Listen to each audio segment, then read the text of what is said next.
Hi everybody, this is Unga-bunga doing another solo Let's Play, and as you can see, this is Chuck Rock by Core Design, and I am playing this actually on a Sega Mega Drive. Yes, no emulators this time. This is actually coming from the console itself. I really hope that this recording setup works well.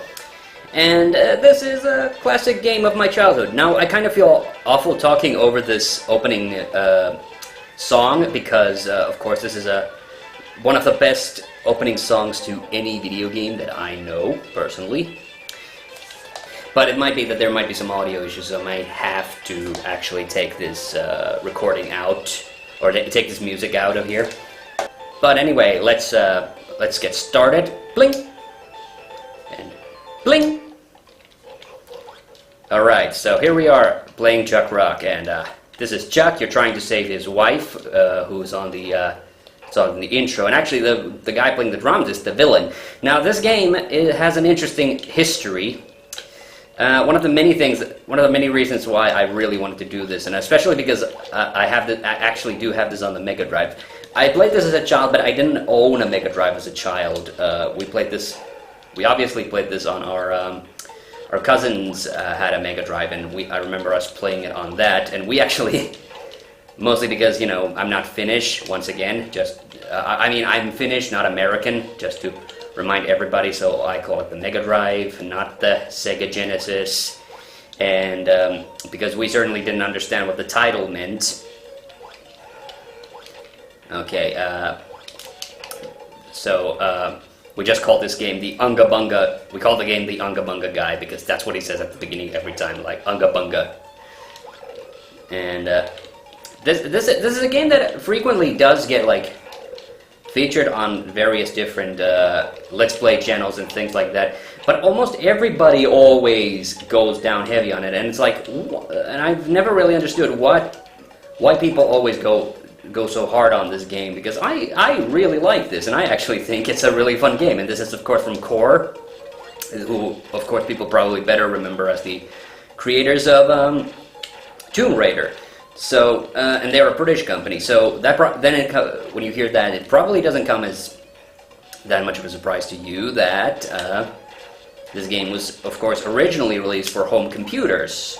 It was actually quite a big hit on the Amiga, and there was also, I think, the Atari ST version of this was also very well known. But most people, and for many years, of course, like many people, I thought that this was an exclusive for the Mega Drive, only to find out later that there's also like a Super Nintendo version of this I was completely unaware of. It's kind of interesting because, in that opening song, I highly recommend like checking out. Oh yeah, these are the annoying little dinosaurs that keep like, yeah, these are the ones I can squish. Yeah, I love it. There's a lot of really goofy design in this. This is why I love this game so much. It's very cartoony. I'm trying to remember to replenish my health because, of course, it's hard to kind of talk and play at the same time. Is it already time for the first boss fight? No, it's not yet. So it's not a very long game, but like I said, it was a big hit on the home computers. But most people will probably recognize this more as a Mega Drive or Genesis title, because this was actually, you know, this came out in that very like that brief window. 92 is when this version of the game came out. I don't know if Sonic the Hedgehog 2 had already come out. It might have not. It might have. But like, this was like one of the early hit games for the Mega Drive, you know. So that was so this is why so many people like associated with that platform. I love that all the enemies like have their unique like little death animations, you know, because it would have been easy to just like have them kind of hop off the screen when you kill them, like in so many other games. But there is a lot of detail in this. Those Core guys went through a lot of trouble. Now, one thing where I will admit that this game is definitely inferior to some other versions is the fact that it's actually missing the opening. In the original, in the Amiga versions and everything, there was an opening animation cutscene that actually tells the story of what happens to Chuck's wife and when it goes off. Like you're not really missing much in this game, but it seems like for this version, weirdly, they just cut out a lot, all the cutscenes and cinematic. Like even I will say the ending of this game, and I have played through it. Like the ending is a little anticlimactic because there really isn't like there's not a big hurrah moment in it or anything. It's like you beat the boss and you get like a still image, a little bit of text, and then it goes like for the credits. I always forget that this first level is pretty long. Like the other levels, I think, are a bit shorter. And this is not a really hard game. It is actually like pretty. I think this game is pretty beginner friendly. Like there's parts of the later levels that are a bit tricky, and they even tried to do a little bit of that Sonic thing where you actually have multiple ways of going through the level. But really, like you can a lot of times if you just keep heading right, you'll just get to the exit. So there's not that what I would say is the kind of second thing about this game is that there's not a lot, you know, substance to it. It's a very, very straightforward A to B platformer. But you know what? I don't mind that. I don't think games necessarily need to be like overly complicated. And the levels themselves and the enemies and especially the music. The music is really, really good in this. I think in the cave, like I do like the music in the cave, but I think that's where the volume's a little too loud for my liking. Yeah, I hate that. That's one other thing is like the enemies getting stuck. But I love this art style. Like everything about it is very, very 90s. And there's another Mega Drive game that I'm really, really planning. And actually, leave it in the comments if you want. Do you guys want to see me do Decap Attack? Because that's another game very much like this that I really like. It's very like of its era. Whoops! I think I done goofed. So wait. I hope I don't have to kill myself. Can I get that stone back? Oof. Oh, okay. I got it. I got up there. And yeah. Okay, sorry. The B button on this Mega Drive, because this is a used one. Minna got me this as a Christmas present a couple of years back, and it's mostly very good. But the B button is a little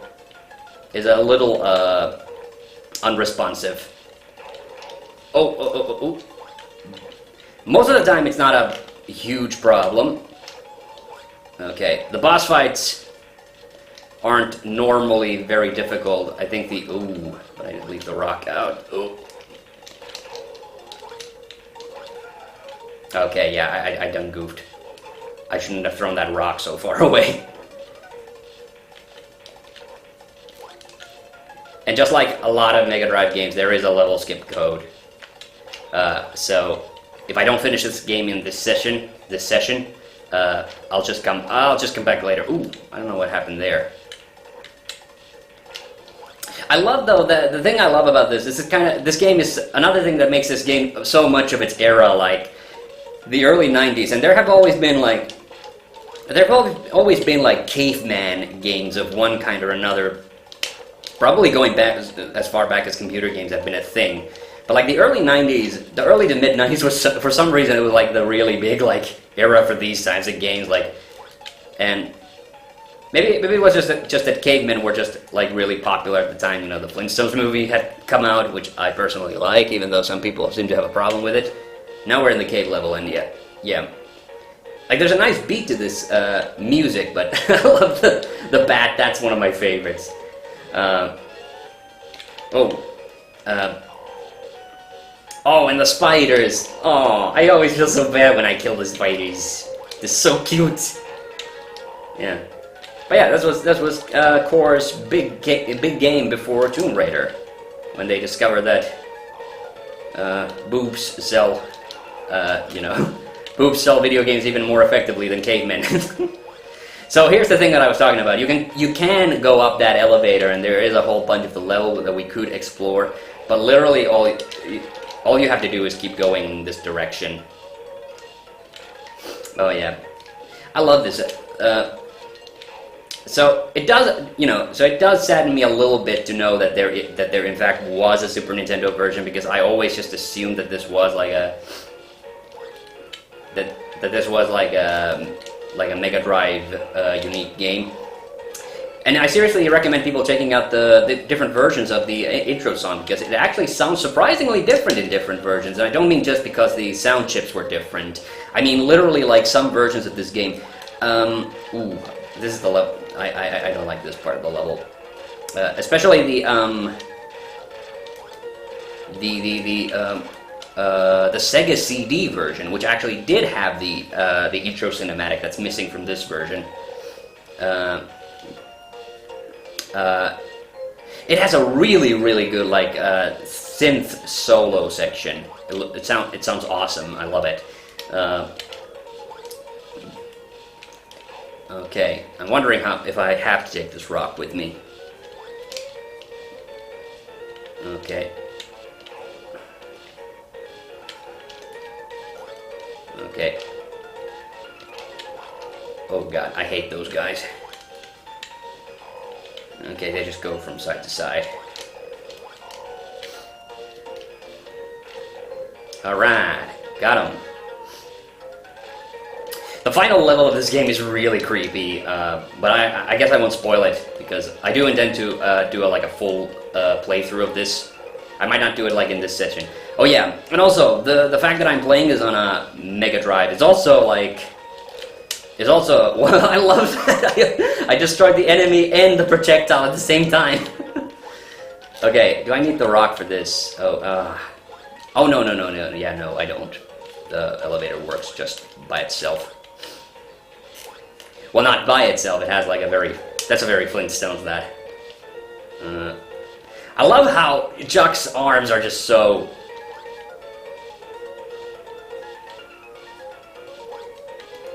Okay, let me create a platform for myself. Can I just... Yes, thank you. Even the mushrooms are attacking me. Yeah, so Mina got me this Mega Drive a couple of years back. She got me this game as well, both Sonics and a bunch of like other random games that didn't come in box, and well, a couple of them didn't come in box because it turns out that they were reproduction carts. But so I got a fair selection of games here. The problem, unfortunately, and she didn't realize this until she had gotten this, was the fact that this originally came with the I forget what that's called, but it's the antenna box. So basically, the thing about these old consoles, people probably don't remember this. I do, because I remember we had to do this for the NES and the Super Nintendo initially, was that the AV cords, or the RCA cords, which is what you usually get with these old consoles. Remember that this was before HDMI, most consoles did not come standard with those cords. They came with these weird antenna box thingies, which meant that you had to basically like connect your antenna cord. Oh god. The one where you get your TV signal from, into a box, and then you basically had to tune a channel to this thing. And it was like, you could, I don't know if that's an American thing. For some reason in American TV sets, apparently like it like defaulted to channel 3, but what I remember is that you could assign it to any channel. You just had to pick one from your TV, and then you had to do the channel search, and then you had to, lock in, or however you do it. It's actually been, all television sets these days, come with like automatic tuners anyway, so that's not something you really have to do anymore. But, yeah. But the thing that's really annoying about so Sega and Nintendo both used to do that, but the thing that really annoys me about the friggin' Sega box was the fact that the Sega box actually forced you to cut off the TV signal entirely when you were playing games. So the Nintendo boxes did that too, but they did it like automatically. So when you turned on the console, it would immediately like cut off the TV feed. But like on the Mega Drive, it was literally a box. I mean, literally a switch you had to. Oh yeah, this is the saber-toothed tiger.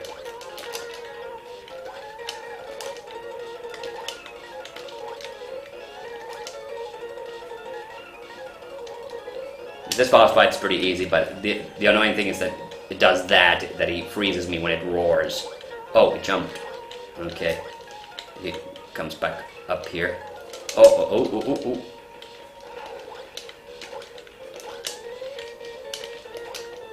Like, most of the boss fights in this aren't actually, like, very difficult at all. Oh, crap. Yeah. I say that and immediately die.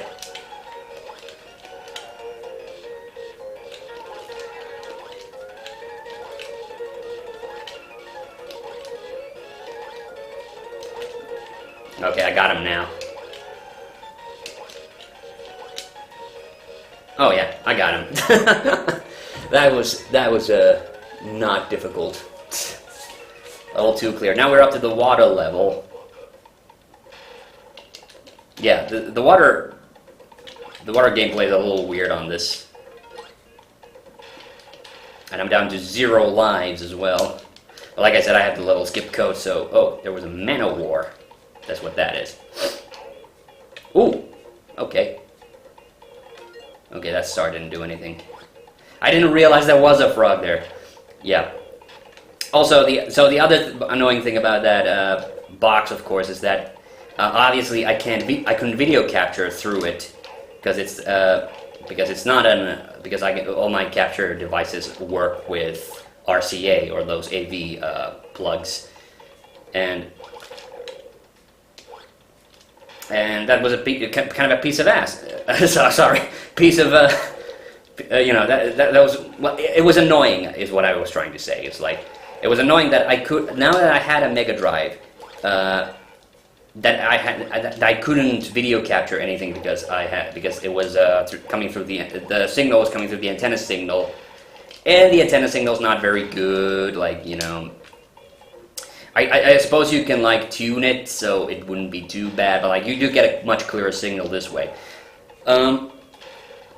So, oh god, so I had to go through a bit of trouble to get to the point where I'm able to even video capture this. Because, in case you didn't know, this is I'm playing this on a Model 1 Sega Mega Drive, not the sleek Model 2 that a lot more people seem to be familiar with, which is weird, because when I think of the Mega Drive, I instantly think of the Model 1, because that's the one I saw the most. I have played a Model 2, of course. I knew somebody who had a Model 2 as a kid, and I actually got to play one in Glasgow a few years back. But I am now beginning to think, like, okay, if there's a chance to get like some model of the Mega Drive or Genesis, you know, absolutely try to get the Model 2, because those things, those frogs, they just completely blend in the background. I couldn't even tell that it was there. Oh god, I'm almost dead. Need to power up bad.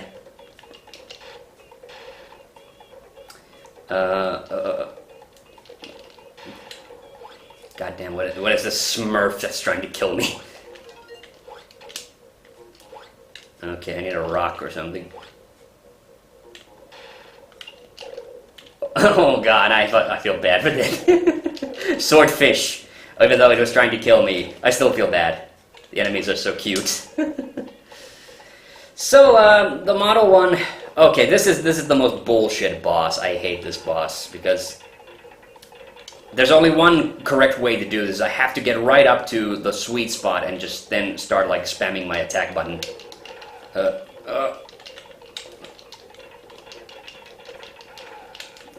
It's really, really hard.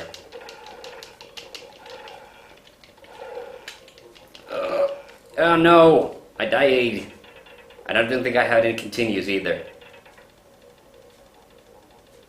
Oh, I did. Okay. Okay. It's a really specific spot that I can attack him from. Oh, no, I think I was on it and now I moved by accident.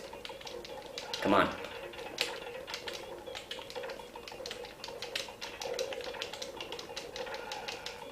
Oh god, I think that's it. I think I have to be like right there in the middle. Just far enough away so he can't like hit me. But I can hit him, I'm still too far away.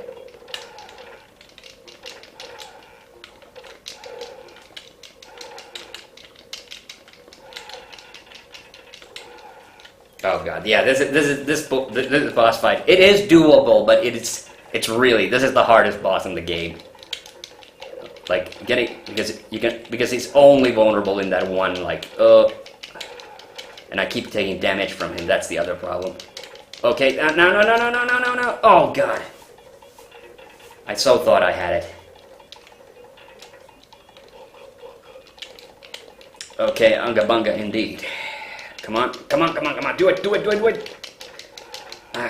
It keeps kind of throwing me towards him as well. That's really annoying. Come on. Yeah. Got him. Yes! We did it! Okay, I guess I'll finish this court story. What? Oh! I thought I was dead there for a second, but okay. We'll continue this next time, so see you then. Bye!